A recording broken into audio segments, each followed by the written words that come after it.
Toby is a tram engine. He has cow catchers and side plates and doesn't look like a steam engine at all. He takes freight cars from farms and villages to the main line and is cheerful to everyone he meets.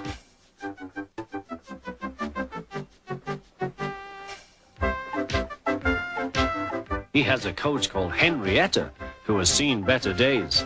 It's not fair at all, she grumbles, remembering she used to be full and 9 cars would rattle behind her.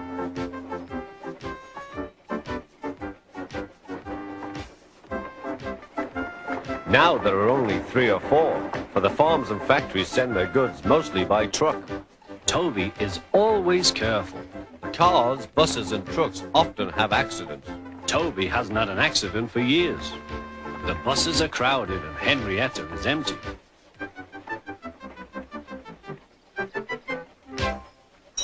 A lady and a stout gentleman stood on Toby's platform. He was, of course, a Topham Hatt, but Toby didn't know this yet. "Come on, grandfather," cried the children. "Do look at this engine." "That's a tram engine, Stephen," said Sir Topham Hatt. "Is it electric?" asked Bridget. "Whoosh!" hissed Toby. "Shh, shh," said her brother. "You've offended him." "But trams are electric, aren't they?" "They are mostly, but this is a steam tram." "May we go in it, grandfather? Please?" "Stop," said Sir Topham Hatt to the conductor. They all scrambled into Henrietta. "Hip, hip, hooray!" chanted Henrietta. But Toby did not sing. "Electric indeed! Electric indeed!" he snorted. He was proud of being a steam train. "What is your name?" asked Sir Topham Hatt. "Toby, sir." "Thank you, Toby, for a very nice ride." "Thank you, sir," said Toby. He felt better now. This gentleman, he thought, is a gentleman who knows how to speak to engines. The children came every day for 2 weeks. Sometimes they rode with the conductor, sometimes in empty cars. On the last day of all, the driver invited them into his cab.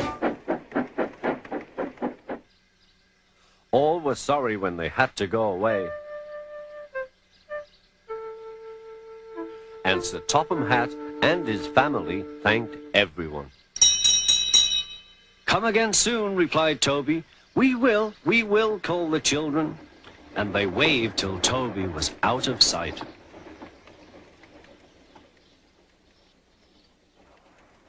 The months passed. Toby had few cars and fewer passengers. "Our last day, Toby," said his driver one morning. "The manager says we must close tomorrow." That day, everyone wanted the chance of a last ride. The passengers joked and sang, but Toby and his driver wished they wouldn't.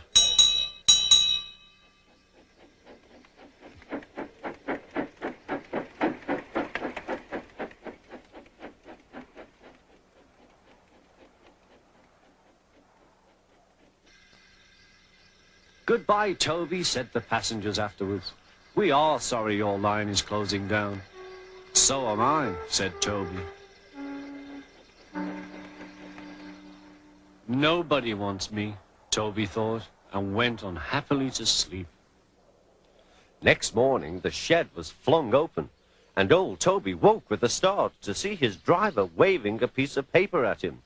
"Wake up, Toby," they shouted excitedly. "The mail has just arrived, and there is a letter for us from the stout gentleman. Maybe it's good news."